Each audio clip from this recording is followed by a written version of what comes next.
Hello, my beautiful friend. Welcome back to another episode of the podcast. We have something a little bit different. I'm experimenting with my podcast team on new ways of creating marketing content, just new ways of honestly serving you guys. And so we're doing a question and answer style episode this week where Danny from my production team actually interviews me with a bunch of random questions that he came up with. I did not know the questions ahead of time, and then I just naturally answer them with whatever was on at the top of my head. I think it's a fun new way for us to sort of experiment with content for you guys, but I'd love to hear if you would like more episodes like this, so you can head on over to my Instagram at Heather Turvine and let me know. But otherwise, I hope you enjoy this conversation that I had with Danny from Good Media.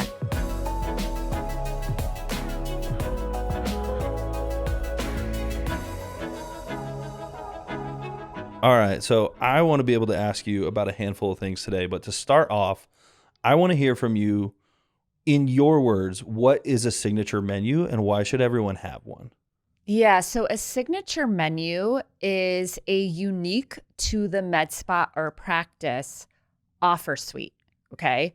So we hear offer suite in a lot of other industries, but how it applies to a service-based business like a med spa and aesthetic practice is taking your generic a la carte service menu and creating a unique branded to you offer suite. And I call that a signature menu, okay? And there's different parts to a signature menu. I have a specific framework for a signature menu, but the idea is that I want every single client that I work with to have a menu that is unique to them, that is unlike every other competitor in their market. And that is designed to serve certain types of humans get outstanding outcomes. So you believe in selling solutions, not specific products. Like Botox is something that people know the word Botox. Right. But what they're actually looking up is like, help me get rid of wrinkles. Right. And you would then create a package saying like the anti-wrinkle or like the anti-aging package. That would be more what that looks like, right? For sure.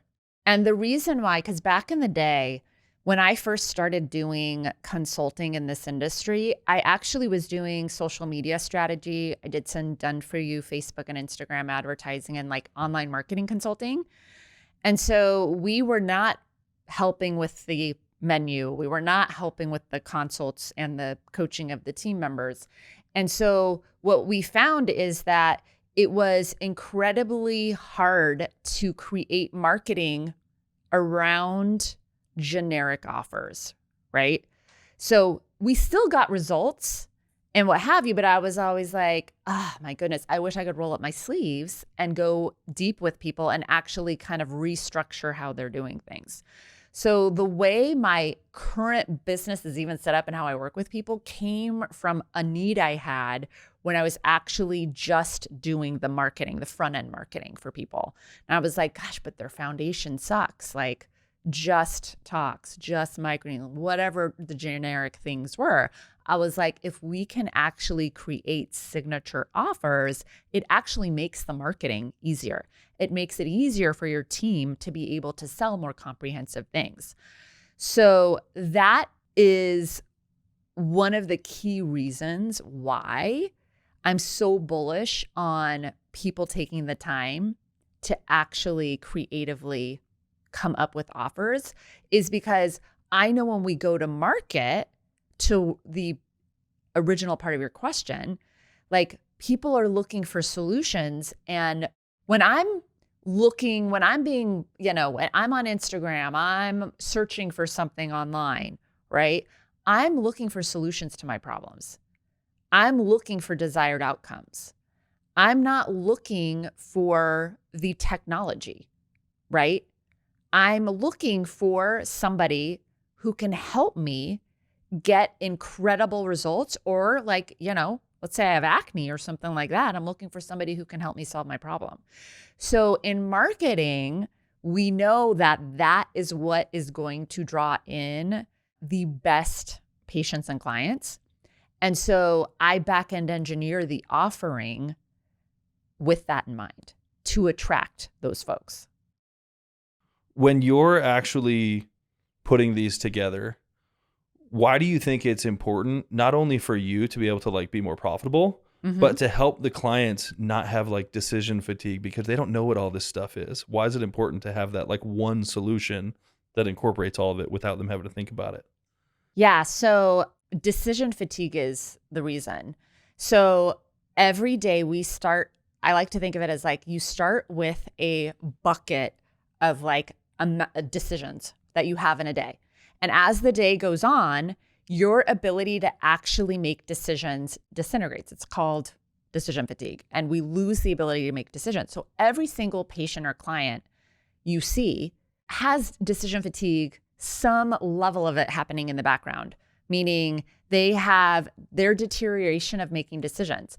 So if we give them a bunch of questions that they have to make decisions on, which is why customized treatment plans are not my favorite, because that is like a laundry list of decisions, right? Like, okay, I'm going to recommend IPL and tox and microneedling and this individual product and this individual product and this individual product, as opposed to here's this skincare system, one decision, right? Even though it might have 7 or 8 products in it.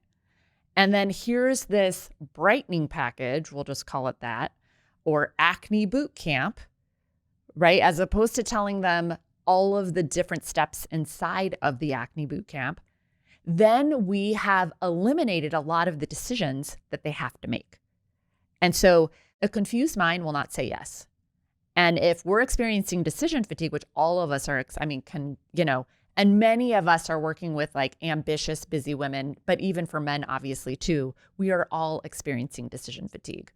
And so if we can limit the amount of decisions that our patients or clients have to make, we will get more yeses. We will get more people on comprehensive plans that are actually going to get them better results too. I like it. And I want to ask you about one of your ads that you ran because it became like somewhat controversial because you started your ad with I know what you're gonna signature ask. packages are dead. No, it's just customized treatment. Customized treatment plans are dead. Yeah. Right. What does that actually mean? Because obviously, like, we ran that as an ad, and I think it did its job for the sake of, like, it got people talking. It did. But now that you have a little bit longer platform, what do you mean by that, and what should people be doing instead? Right. Well, so it was customized treatment plans are dead. It is the ad that I have the most negative feedback on as far as, like, comments and people arguing with me, but it is also our most highly converting ad of the last like 7 or 8 months. And I understand why it got negative feedback. So let me at least answer that. So when I say having a signature menu and having like clinical protocols that we basically brand and productize your service menu, people think when I say customized treatment plans are dead, that I mean, I don't want you to give personal service to the human that's in front of you, which could not be further from the truth. What I'm saying is that I don't want your team and you to always be random in what your recommendations are, which is basically what customized treatment plans are. Like you come to me and every single person I see is a unique human. And so I'm on the fly going to decide what I'm going to recommend to you and write it out in a laundry list. Okay. So that's what I mean by customized treatment plans. And so customized treatment plans, one, we just spoke on it, like creates a bunch of decision fatigue because there's so many more decisions to be made. Two, it gives inconsistent experiences across team members because you don't even know what your team members are recommending because they're customizing it on the fly every single time. So I still like signature plans, signature packages, and within those, we can do some personalization for sure. And there's so many things we can do to actually like vary how we deliver each of, whether it's a chemical peel or devices, there's so many personalized things we can do with the settings and what have you. But the reason why people got so triggered, I think is the word I want to use, is because they think, I mean, I want you to be like a factory and not give personal care.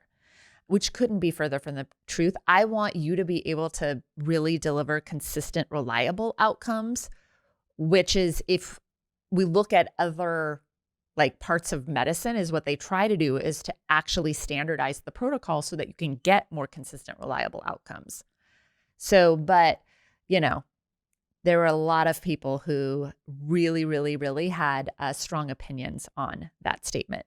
Yeah. When I think it's one of those too, where it's like, it doesn't mean you're not customizing things. It literally is just like, we know the general protocol, and like the client doesn't need the details of like, we might change how much is in a specific syringe or different things. Right. But like, they just need to know this is the treatment plan.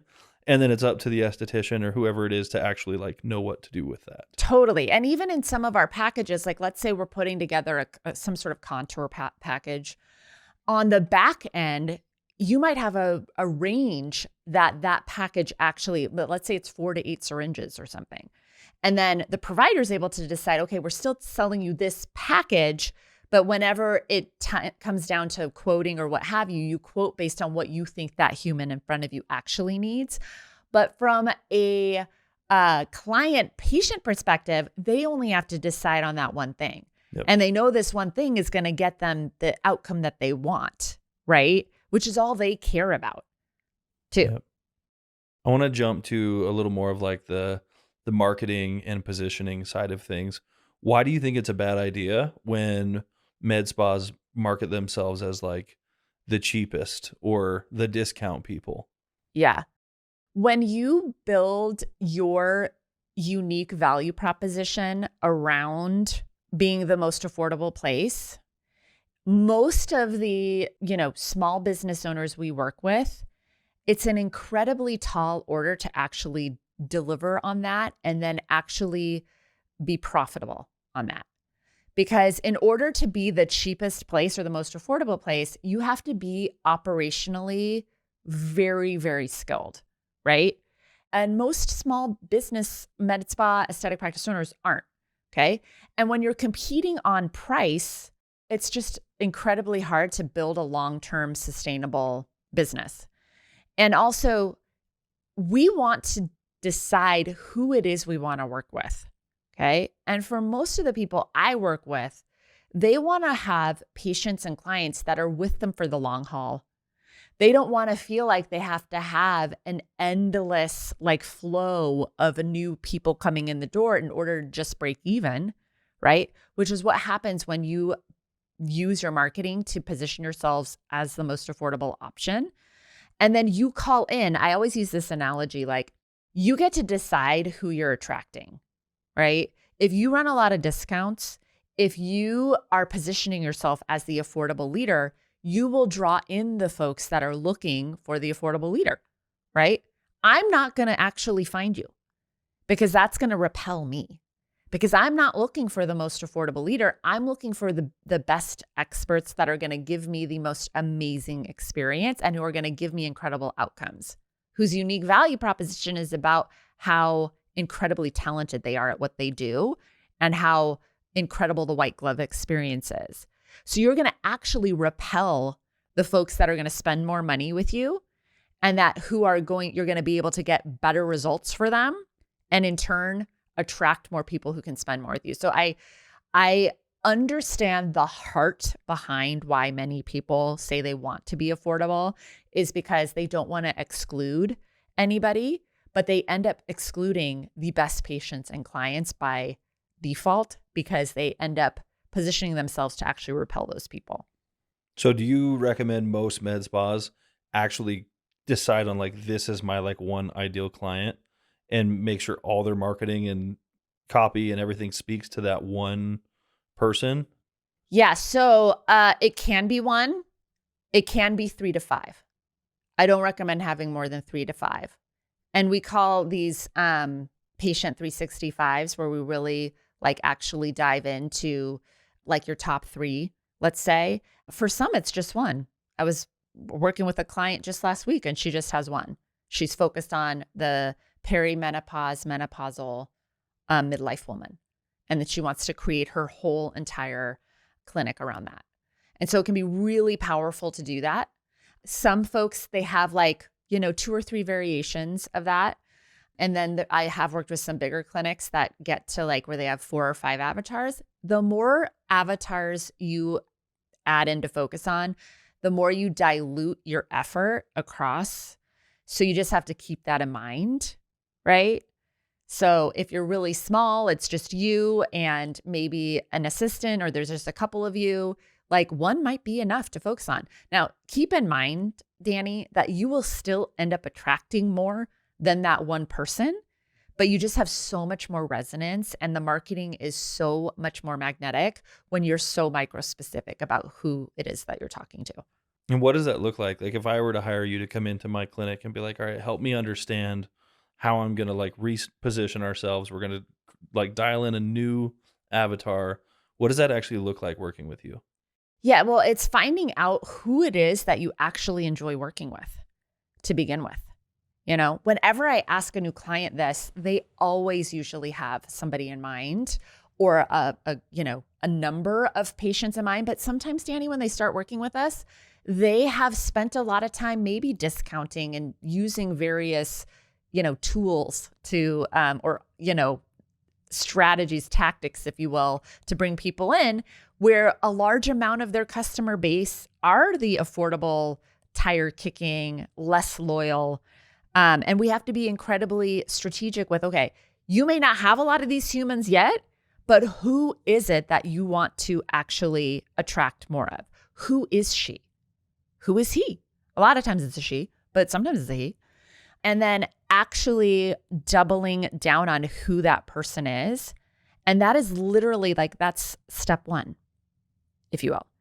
And then we have a process, we call it a patient 365, that we take them to, because that becomes the heart of how we create their menu, their consult process, and then ultimately the marketing that brings them in too. And how do you work with sometimes it's the owner themselves, sometimes it's the people that work and actually do the selling within the clinic, but like, how do you work with them on mindset when you're like, hey, we're just going to start charging much more than we ever have, and like get them to see that it's worth it so that it's not a hard sale internally too? How do you work with their teams? Yeah. So the two things team members need is clarity and confidence. Okay. And so, but you have to have clarity first. And so oftentimes, and this is why I don't like customized treatment plans as well too, is like, if we're just telling team like, hey, let's do customized treatment plans and give them a lot of liberty to just on the fly do whatever they want, you're going to have a lot of inconsistency across team members, which leads to inconsistent experiences, but also inconsistent sales across team members as well. And so step number one is getting team members clarity, which is what the signature menu helps with. So we get clarity on what we actually want recommended to whom and when, which is what the packages and the programs actually do, right? Because they're defined for certain humans. And then we also want to get them clarity on the consultation, like how we want them to actually walk somebody through a consultation conversation. Okay. And then from there, we coach team members as well too. Then we can start working on their confidence. But confidence starts with having clarity. Like if you're confused or don't have a consistent way of doing things, the likelihood you're going to be confident is lower. So we have to start with clarity first, and then we can work on building up and shifting some of the belief patterns and the thought patterns that they have, which is often them projecting their own price sensitivity onto the person in front of them. And then we can start working on building up the confidence and the belief and thought pattern shifts. And like that all makes sense to me. I really like getting to hear how you work with the teams. I want you to talk a little bit about Heather AI and what you're already seeing as you unlock that for the teams, where they can role play with that, right? Yes, they can. So Very cool. What does that look like is that just for training the upfront people to just know like, here's how to handle objections, or here's how to present? Like, how are you helping them with that sales process? Yeah. So in the Ask Heather AI, we have 3 different bots, and one of the bots is built on our consult frameworks. Okay. So in that bot, we've designed it so that it can help the owner actually create the CARES consult process, the actual framework for their specific clinic, like how they want the conversations to go, everything from the intake to the actual conversation that each of their team members will have. And then we have like workflows is what they're called, that are built into the bot so that the team members can role play with the bot. Okay.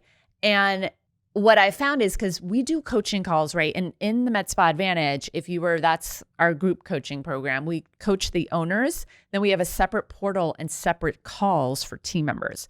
And so I'm coaching team members, but I can't be with every team member in a room when they're facing an objection with a patient or client. But they can have the AI in their back pocket to open up and talk with the AI and say, and it's built inside ChatGPT, okay?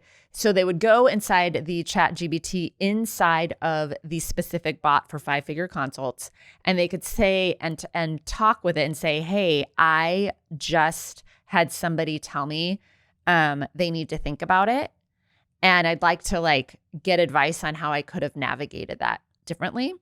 And she will, because it's got all the hundreds of hours of me coaching team members built into the bot, she will give you an answer that will be similar to what I would coach you on directly during a call, but immediately. So it's pretty cool. What's the feedback been on it so far as you've started to really roll it out to all your people? It's been really incredible, because I was just on a team call yesterday. And even the team call before that, I was showing them all how to use it and start using it and asking questions. And they're blown away because it's so nice to have immediate feedback on things, whether it's, from the owners being able to create marketing content with it right away to being able to actually come up with ideas for consult conversations or how to navigate sales objections and what have you. Having real-time feedback is in a super, like it's my brain on steroids, it's like incredible. Can you explain to me, like I've heard you in the past talk about like competition proofing yourself. Yeah. When you think about how to like competition proof yourself, like I think about unique offers, like elevated patient experiences, like referral flywheels I've heard you talk about. Mm-hmm. What's the most important part of that to you if you were to like really competition proof your business? It 100% is having a unique offer suite. It's going to be the signature menu. And it's because when you literally have the same offer suite as everybody else around you, it's much harder to competition proof yourself. Yes, there are things we can do about experience and personal brand and all of that jazz as well too. But the true competition proof is actually having offers that aren't like anybody else around you. And so if you can nail that, it makes everything else so much easier. That's kind of the like literal answer. There's also the like belief answer where I'm like, deciding to become unlike everybody else takes courage. And I don't even think I talk about this enough because it's natural as humans to actually not want to competition proof ourselves, because like our competition we think is like actually got it figured out, right? Like, or like we naturally, this is why we don't want to be like stand out from the crowd oftentimes, right? I would say number one is obviously having offers that are actually different, Danny, but like the deeper, like how to actually become competition proof, like takes a lot of courage for the owner to like actually stand out and say we are doing things differently, which is having a different offer suite requires you to do things differently and to position yourself differently than what you see everybody else doing. So the second part of that is like, in order to create unique experiences, unique offers and all that jazz, you have to kind of stop looking at what everybody else is doing. I'm not talking about not getting proper clinical training or any of that. Everybody I work with has that on steroids. But I'm talking about not looking at what everybody else is doing too. So basically like become a category of one becomes the goal. 1,000%. if you were to say like, hey, my goal right now is like, I want to make myself stand out. I want to be a category of one. I don't want to be compared to all the other med spas around. What are the 2 or 3 things you would focus on? The 2 or 3 things I would focus on is actually creatively positioning yourself differently. So we've talked about this a lot, right? Like there's different components of that. There's having the unique offer suite. It's being able to articulate how you help your specific human get the results or the problem solved, right? That is all in that. But then the other key thing is actually working on building your courage muscle to be willing to stand out and be different. And that is more mindset belief work because, it takes courage and confidence to decide I am going to wave a different flag than everybody else around me is waving, right? And so the 2 things is part strategy and then part mindset. If you can have both of those things where you're like, I am actually going to creatively position myself differently, the unique offers, what have you. And then I am going to really step up as a leader as an authority, like drawing your line in the sand. I'm going to be an authority. I'm going to be a leader. I'm going to be an expert. And that takes courage. And you mean showing that like through price as well, right? Like that, the part you're talking about with courage, or? It takes a lot of courage to, yes, with price, right? Putting together bigger solutions has a bigger price tag. And then being able to lead a team who are maybe going to have some head things pop up for them, right? Around, charging more, putting together bigger solutions, deciding we want to work with the folks that are, who want the bigger outcomes, who are looking for a place that's going to deliver even more incredible wow results for them. That takes a lot of courage, takes a lot of leadership. It takes a lot of really deciding, making that decision to really step up to the next version of you. We talk about like leveling up your identity and working on your self-concept and all those things. This is what it means, right? It's not always easy, right? To do that. It's easy for me to tell you to do that and you to intellectually understand here are the strategies and tactics of actually positioning yourself differently. And that's all great and fine, but it also means you got to have the courage and the leadership to actually charge forward with that. All right. I have one last question for you. Okay. If you were to say like med spas that are going to thrive the most in the remainder of 2025 and hit the ground running in 2026, it's going to be the ones who what? So double down on what they want to become known for and go all in on that. If I were to simplify everything we've been talking about, it would be that. I like it. Thank you.